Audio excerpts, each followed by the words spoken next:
Friend, कैसे आप सब। उम्मीद है कि आप सब अच्छे होंगे। तो दोस्तों, आज 2021 के लास्ट क्वेश्चन रह गए हैं। 145 से 150 ये 6 क्वेश्चन हैं। ये इस वीडियो में सारे कवर हो जाएंगे। जिन्होंने भी पिछले वीडियो नहीं देखी है तो इसी वीडियो के नीचे डिस्क्रिप्शन में लिंक है सभी वीडियो का, तो आप वहाँ से देख सकते हो। तो हम 145 क्वेश्चन से स्टार्ट करते हैं। देखिए, if the point hk lie lies on x square plus y square is equal to 1। तो अगर ये पॉइंट है एच के का, ठीक है, ये कोऑर्डिनेट है एच के पर इसका एक पॉइंट बना रखा है जो ये एक X square plus Y square is equal to 1 एक सर्कल के ऊपर लाई करता है, ठीक है, जिसके सेंटर 0 0 है और उसकी रेडियस है वो 1 है।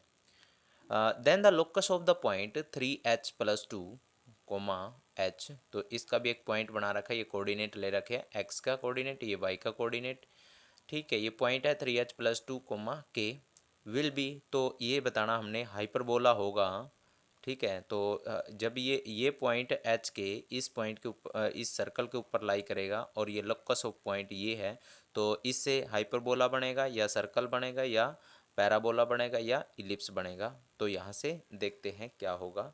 देखिए इसका सॉल्यूशन, ये इसका सॉल्यूशन है। देखिए पॉइंट जो कह रहा था कि एच के पॉइंट है वो लाई करता है इस सर्कल के ऊपर। जब कोई पॉइंट किसी इक्वेशन के ऊपर लाई करता है तो इसका मतलब उस इक्वेशन को सेटिस्फाई करता है। इसका मतलब एच की जगह पर हम एक्स की जगह पर हम एच पुट कर देंगे और वाई की जगह पर के पुट कर देंगे, तो एच स्केयर प्लस के स्केयर इज इक्वल टू 1 आ जाएगा। इसका इक्वेशन नंबर फर्स्ट रख देंगे। लोकस ऑफ पॉइंट हमारे को दे रखा है 3h+2 कोमा के, ये एक पॉइंट दे रखा है, इसके कोऑर्डिनेट 3h+2 और के दे रखे हैं लोकस ऑफ पॉइंट। अब हमने इस बात का पता है कि भाई यो x की वैल्यू होती है 3h+2, ठीक है, ये x के इक्वल है और ये y ये y के इक्वल है, y इज इक्वल टू के। तो यहाँ से h की वैल्यू निकाल के हम इसमें पुट कर देंगे, k की वैल्यू y आ गई है, ये भी इसके अंदर पुट कर देंगे। तो जैसे h की वैल्यू निकाल लेंगे तो ये प्लस का 2 उधर जाकर x-2 हो जाएगा और 3 से फिर डिवाइड हो जाएगा। h equal to x-2 divide में 3 हो जाएगा, ठीक है। y की वैल्यू भी हमारे पास आ गई है, सॉरी k की वैल्यू भी आ गई है हमारे पास और h की वैल्यू भी आ गई है। दोनों वैल्यू को हम फर्स्ट इक्वेशन के अंदर पुट कर देंगे। तो फ्रॉम फर्स्ट से क्या पता लगेगा कि h की वैल्यू है x-2 डिवाइड में 3, x-2 डिवाइड में 3 का होल स्क्वायर है, ठीक है, प्लस में k की वैल्यू है y और y का स्क्वायर इज इक्वल टू 1 हो जाएगा। इसको हम क्या लिख सकते हैं, x-2 का स्क्वायर डिवाइड में 3 का स्क्वायर प्लस में y स्क्वायर डिवाइड में 1 का स्क्वायर इज इक्वल टू 1। ये एक इलिप्स की इक्वेशन होती है, ठीक है। तो हमारा राइट आंसर होगा जो इलिप्स वाला हो जाएगा। Option fourth will be right answer, ठीक है। नेक्स्ट क्वेश्चन पे चलते हैं। 146 क्वेश्चन देखना। ये कह रहा है कि the equation of the tangent to the curve, ठीक है, हमने क्या फाइंड आउट करना है, इक्वेशन ऑफ द टेंजेंट निकालनी है। और वो इक्वेशन ऑफ द टेंजेंट, जो टेंजेंट है वो इस कर्व के ऊपर है X square minus Y square minus 8x plus 2y plus 11 is equal to 0, ठीक है। यह हमारे पास एक कर्व की इक्वेशन है, उसके ऊपर टेंजेंट है और उस टेंजेंट की इक्वेशन फाइंड आउट करनी है किस पॉइंट के ऊपर, 2 1 पॉइंट के ऊपर। तो इसमें से हम चूज करते हैं आंसर। देखिए इसका सॉल्यूशन सबसे पहले, देखिए सॉल्यूशन क्या कह रहा है, या हमारे पास कर्व की इक्वेशन है कि X square minus Y square minus 8x plus 2y is equal plus 11 is equal to 0। सबसे पहले हम इसका डेरिवेटिव करेंगे, हमने dy/dx की वैल्यू चाहिए। तो क्या होगा जब इसका डेरिवेटिव करेंगे, 2x माइनस में 2y dy/dx और यहाँ माइनस का 8 और यहाँ 2 dy/dx और ये कांस्टेंट वैल्यू है, इसका डेरिवेटिव 0 हो जाएगा, जो हमने लिखा नहीं है, इक्वल टू 0। तो यहाँ जो dy इसमें से और इसमें से कॉमन आ रहा है और 2 भी कॉमन आ रहा है। जब हम 2 कॉमन लेंगे और dy/dx कॉमन लेंगे तो हमारे पास यहाँ पर 1 बचेगा और यहाँ पर बचेगा y, तो 1 माइनस वाई हो जाएगा प्लस में 2x और माइनस 8 इज इक्वल टू 0। तो हमारे पास ये इक्वेशन बचेगी। उसके बाद है 2 dy/dx और 1 minus Y is equal to 2 4 minus x हो जाएगा, ठीक है। यहाँ पर क्या हो जाएगा, जैसे मैंने साथ के साथ दोनों काम कर लिए कि ये 2x प्लस का और माइनस 8 है, इस इक्वल से इधर लेके चले गए तो जो साइन है वे चेंज हो गए हैं। ये प्लस का हो गया, ये माइनस का हो गया, और दोनों में से 2 कॉमन आ रहा है तो ये हो जाएगा 2 4 माइनस एक्स हो जाएगा। तो D Y by D X है वो किसके इक्वल हो जाएगा, 4 माइनस एक्स और डिवाइड में 1 माइनस वाई है, यो नीचे आ जाएगा। ठीक है, तो हमारे को जो ये इक्वेशन कर्व की इक्वेशन दे रखी थी, डेरिवेटिव करने के बाद हमारे को D Y by D X की वैल्यू मिल गई है। अब जो हमारे को पॉइंट दे रखे हैं उनकी बात करते हैं। ये पॉइंट रखेंगे 2 1 तो कितना आ जाएगा, जैसे 4 माइनस में 2, एक्स की वैल्यू 2 है, 1 माइनस 1 तो यहाँ पर 2 डिवाइड में 0 इक्वल टू इन्फिनिटी के बराबर आ गया। बट हम यहाँ पर ये इन्फिनिटी का यूज नहीं करेंगे, 2/0 ही रखेंगे क्योंकि आगे जाके इसका काम हो जाएगा। Equation of tangent y minus Y one, ये एक जनरल इक्वेशन होती है इक्वेशन ऑफ टेंजेंट की, y minus Y one is equal to D Y by D X, x1 y1 किसी पॉइंट के ऊपर फाइंड आउट करने हैं तो हमने ये, तो x माइनस एक्स वन, तो यहाँ पर y1 की वैल्यू जैसे हमने देख लिया कि 1 है और x1 की वैल्यू कितनी है 2 है, तो यहाँ पर x minus X one x minus 2 हो जाएगा, y माइनस वाई वन मतलब y माइनस 1 हो जाएगा। D Y by D X है, इसका जो वैल्यू है वो 2/0 है, तो 2/0 ये जो 0 की वैल्यू यहाँ पर मल्टीप्लाई कर देंगे तो 0 आ जाएगा, तो 0 के डिवाइड में ये 2 चला जाएगा तो ये भी 0, तो x माइनस 2 की वैल्यू क्या हो जाएगी, 0 के इक्वल हो जाएगी। तो हमारा राइट आंसर ये होगा x minus 2 is equal to 0। तो देखिए ऑप्शन 4 विल बी राइट। ठीक है, तो x minus 2 is equal to 0 answer हो जाएगा हमारा, ऑप्शन 4 विल बी राइट। अब 147 देखिए क्या कह रहा है कि if a plus B 225 degree है, ठीक है, a प्लस बी की जो वैल्यू है हमारे पास वो 225 डिग्री है, देन कोट a डिवाइड में 1 plus coat a into coat b divide में 1 प्लस कोट b। ठीक है, कोट a डिवाइड में 1 plus coat a into coat b divide में 1 प्लस में कोट b। तो देखिए इसका सॉल्यूशन, इसका जो भी ऑप्शन होगा वो भी देख लेते हैं। तो देखिए इसका सॉल्यूशन अच्छे तरीके से एक्सप्लेन करते हैं। देखिए सॉल्यूशन, यहाँ पे ये बात दे रखी है हमारे को कि a प्लस बी है वो 225 डिग्री है, कोट ए डिवाइड में 1 plus cot A into cot B divide में 1 प्लस कोट बी की फॉर्म में दे रखे हैं, तो हम इसको टेंजेंट की फॉर्म में चेंज कर लेते हैं। तो क्या होगा, cot A 1 upon tangent A, और यहाँ पर भी 1 प्लस में 1 upon tangent A, cot B 1 upon tan B, और डिवाइड में 1 प्लस में 1 अपॉन टेन बी की फॉर्म में हो जाएगा। ठीक है, तो हम हमारे पास कोट की फॉर्म में दे रखा था तो हमने क्या कर लिया, टेन की फॉर्म में चेंज कर लिया। जैसे हम इसको सोल्व करेंगे, जैसे नीचे एलसीएम लेंगे तो यहाँ पर मल्टीप्लाई 10a प्लस 1 डिवाइड में 10a, और 10a डिवाइड में है 10a यहाँ पर भी डिवाइड में है, तो ये दोनों कैंसिल आउट हो जाएंगे, जैसे ये कैंसिल आउट कर रखे हैं। तो 10a प्लस 1 हो जाएगा इंटू 1 अपॉन 10b। ठीक है, यहाँ पे 1 अपॉन 10b है, जैसे इसका भी एलसीएम लेंगे 10b आ जाएगा, और यहाँ पर 10b प्लस में 1 तो कैंसिल आउट ये भी हो जाएगा। तो हमारे पास बचेगा क्या, 1 upon 10a plus B, sorry 1, और यहाँ पर 10b प्लस 1, जैसे ये कैंसिल आउट होकर के ये कैंसिल आउट होकर के हमारे पास फाइनली ये बचेगा 1 upon 10a plus 1 10b plus 1 की फॉर्म में बच जाएगा। अब हमने क्या करना है, ठीक है, तो हमारे को ये बात गिवन है कि a प्लस बी है वो 225 डिग्री है, ठीक है, एंगल, बट यहाँ पे b इज इक्वल टू हम लिख लेते हैं 225 माइनस में a। तो b की वैल्यू मतलब 225 को हम कैसे कर सकते हैं, 180 डिग्री प्लस में टेंजेंट 45 डिग्री माइनस में a, तो 10b is equal to tangent 180 degree plus 45 degree minus में a की फॉर्म में हो जाएगा, क्योंकि 225 को हम लिख सकते हैं ना 180 डिग्री प्लस में 45 डिग्री। तो यहाँ पर कितना हो जाएगा, ये टेंजेंट अप्लाई करने के बाद यहाँ पर क्या है 10a मतलब 10 टेंजेंट 180 डिग्री प्लस में समथिंग कुछ एंगल है, तो यहाँ पर थर्ड क्वाड्रेंट में जाकर के पॉजिटिव ही रहेगा, टेंजेंट 45 डिग्री माइनस में a। तो 10a माइनस b का फार्मूला क्या होता है, 10a माइनस में 10b डिवाइड में 1 प्लस 10a 10b इस फॉर्म में होता है। तो यहाँ पर a की वैल्यू यहाँ पर 45 डिग्री है और b की वैल्यू a है, तो टेंजेंट 45 डिग्री माइनस में टेंजेंट a डिवाइड में 1 प्लस में टेंजेंट 45 डिग्री टेंजेंट a। तो उसके बाद क्या है, 1 माइनस में टेंजेंट ए डिवाइड में 1 प्लस में टेंजेंट ए, क्योंकि टेंजेंट 45 डिग्री की वैल्यू कितनी होती है, 1 होती है, और 1 माइनस में टेंजेंट ए डिवाइड में 1 प्लस में टेंजेंट ए, ठीक है, ये अभी 1 हो जाएगा। तो इस वजह से टेंजेंट बी की वैल्यू हमारे पास फाइनली ये आ गया।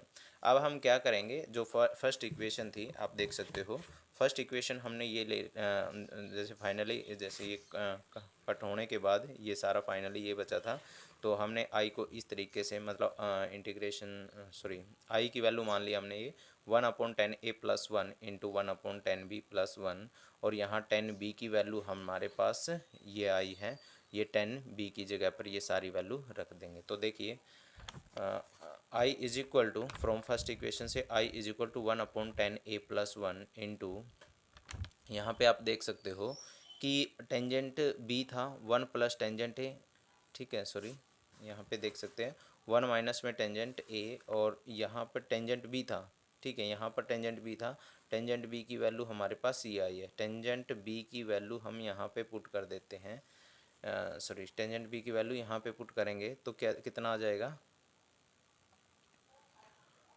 थोड़ा सा, ठीक है, तो कहने का मतलब क्या है, ये 1 प्लस में टेंजेंट ए प्लस में 1 माइनस टेंजेंट ए, और ये ऊपर जो डिनोमिनेटर में 1 प्लस टेंजेंट ए था वो ऊपर चला जाएगा, ये दोनों कैंसिल आउट, एक प्लस है एक माइनस है, ये भी कैंसिल आउट, तो यहाँ पे 1 प्लस में 1 इसमें बचेगा, और यहाँ पे 1 है सारी जगह, बाकी 1 बचेगा, तो इसका मतलब आई की वैल्यू जो होगी 1/2 हो जाएगी, ठीक है। जो हमारा राइट आंसर है वो ये 1/2 आ जाएगा। देखिए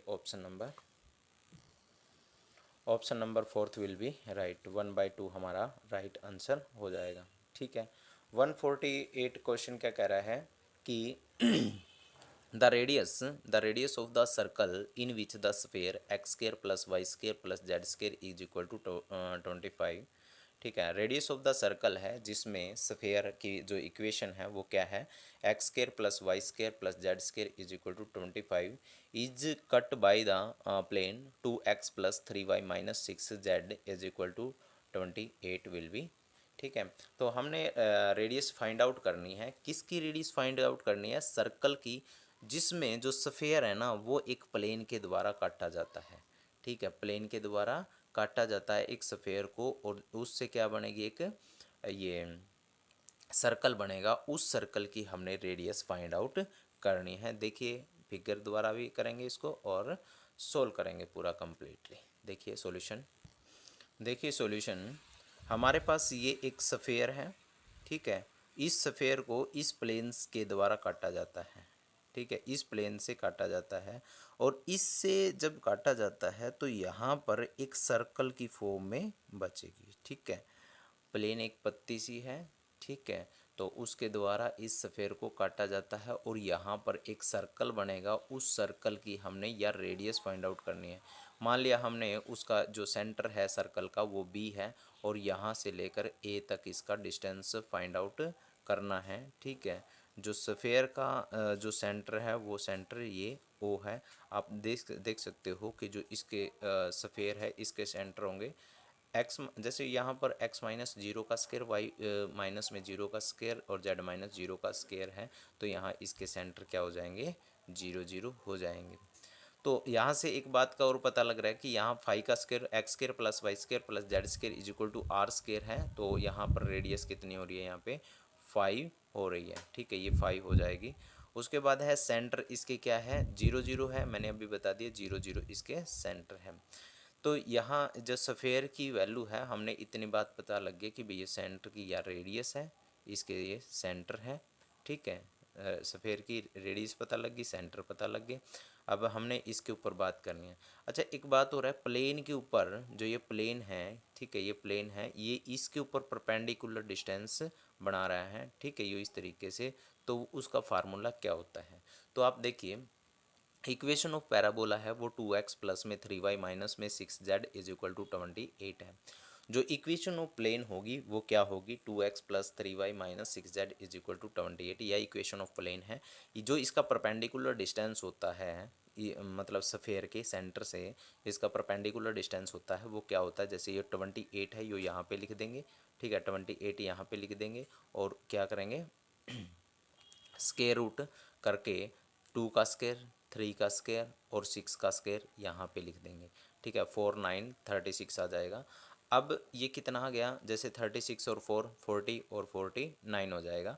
तो 49 का स्केयर रूट करेंगे तो हमारे पास 7 आ जाएगा। ऊपर 28 है तो ये कैंसिल आउट हो जाएगा, जिससे हमारे पास 4 इसका परपेंडिकुलर डिस्टेंस आ जाएगा। ये परपेंडिकुलर डिस्टेंस आ जाएगा और ये परपेंडिकुलर डिस्टेंस वही है। ठीक है, सफ़ेयर के सेंटर से, ठीक है, सफ़ेयर के सेंटर से और जो प्लेन का जो परपेंडिकुलर डिस्टेंस है वो कितना आ जाएगा, 4 आ गया।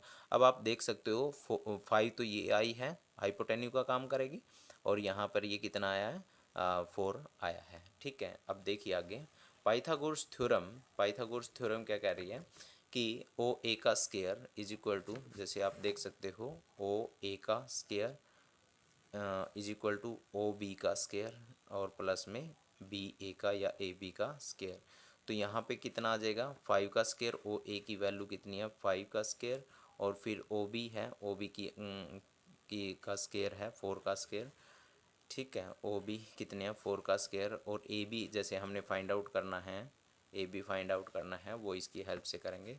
तो ये कितना आ जाएगा 5 का स्केयर, ठीक है 25 हो जाएगा, 4 का स्केयर 16, उधर जाके माइनस का 16 हो जाएगा, तो यहाँ पर 9 आ जाएगा, और ये स्केयर उधर जाके रूट हो जाएगा, तो ए बी की जो वैल्यू आएगी वो 3 आ जाएगी।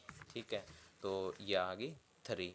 तो आप देख सकते हो कि कोई भी सफ़ेयर है और उसको कोई प्लेन कट करता है, और जो उसका सर्कल बनेगा सफ़ेयर के ऊपर, तो उसकी जो रेडियस होगी वो क्या होगी। ठीक है, आप इस तरीके से समझ सकते हैं।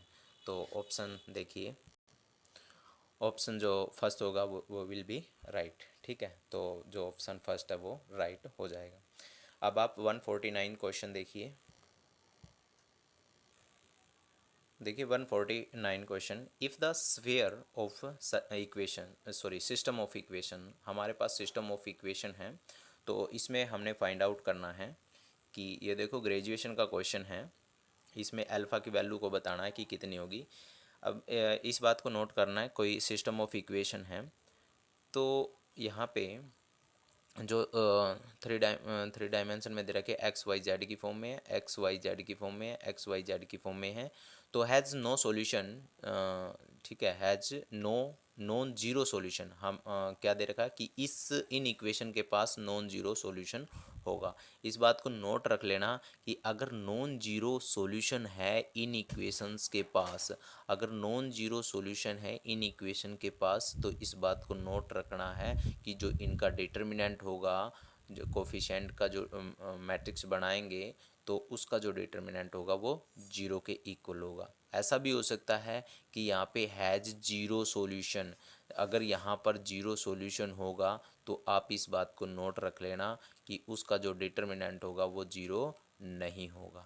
ठीक है, तो देखिए अगर हमारे पास ये सिस्टम ऑफ इक्वेशन दे रखी है तो इसके पास क्या है, नॉन जीरो सॉल्यूशन है। तो नॉन जीरो सॉल्यूशन है तो इनका मतलब है कि कोफिशिएंट है जो उनके एक मैट्रिक्स बनाएंगे, और मैट्रिक्स बनाकर जो डिटर्मिनेंट बनाएंगे वो जीरो के इक्वल हो जाएगा। ठीक है, ऐसा क्वेश्चन एक कनकरेंट वाला पीछे भी आ लिया है, इसी एग्जाम में आया हुआ है। ये ऐसे ही दे रखे थे, थ्री इक्वेशन दे रखी थी, एक्स वाई जेड की फॉर्म में दे रखी थी, वो कनकरेंट दे रखी थी। ठीक है ना, वो कनकरेंट दे रखी थी, तो आप वहाँ से देख सकते हो कनकरेंट होगी तो इसका मतलब उनका डिटर्मिनेंट भी जीरो होगा।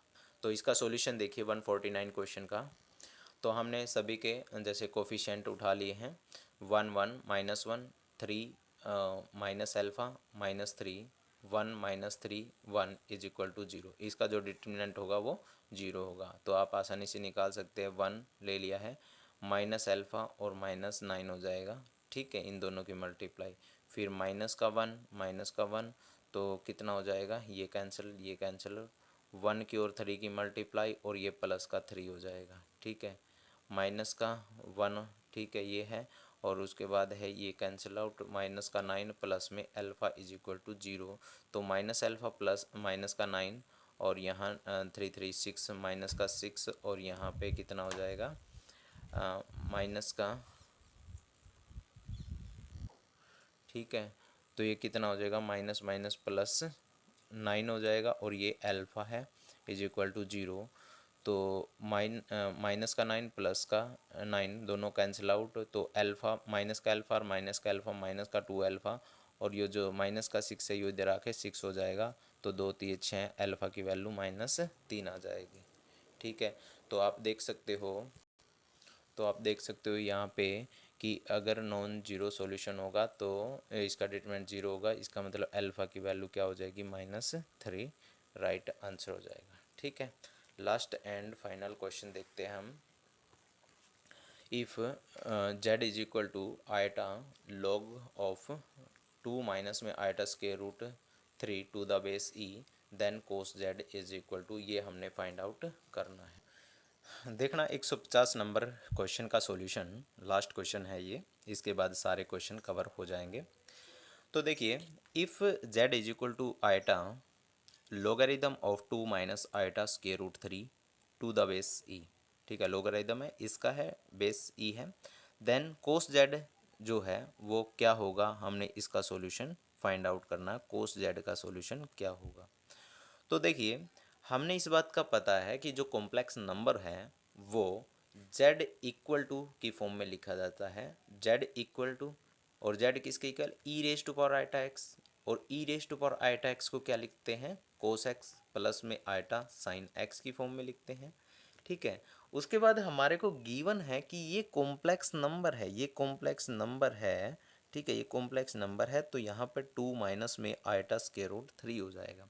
जब हम इसको कंपेयर करेंगे तो कोस एक्स की वैल्यू हमारे को 2 मिलेगी, और साइन, ठीक है, ये कोस एक्स की वैल्यू कितनी मिलेगी 2, और साइन एक्स की वैल्यू मिलेगी -√3। कंपेयर कर लेंगे, रियल पार्ट अलग और इमेजिनरी पार्ट अलग कर लेंगे। ठीक है, तो यहाँ पे गिवन है z इक्वल टू आयटा, ठीक है, z equal to iota log E raise to power iota X की फॉर्म में हम ले लेते हैं इस सारे नंबर को, E raise to power iota X और टू द बेस ई, तो ये लोगारिथम और ये ई दोनों कैंसिल आउट हो जाएंगे, तो ये पावर आगे आ जाएगी। ठीक है, तो ये क्या हो जाएगा, आयटा इंटू आयटा एक्स, तो ये क्या हो जाएगा, आयटा स्केयर इंटू एक्स, और आयटा स्केयर की वैल्यू -1 होती है, तो यहाँ पर कितना आ जाएगा, -x हो जाएगा। ठीक है, तो यहाँ पर क्या आया है, कोस z की वैल्यू यहाँ से आई है और ये x की वैल्यू है, तो हम दोनों साइड क्या करेंगे, कोस अप्लाई कर देंगे, क्योंकि हमने कोस z की वैल्यू चाहिए। तो cos z is equal to cos -x, ठीक है, कोस कितना हो जाएगा, cos z is equal to cos -x is equal to, क्योंकि कोस माइनस थीटा होता है वो कोस थीटा के इक्वल होता है, मतलब कोस -x है तो कोस x के इक्वल होगा।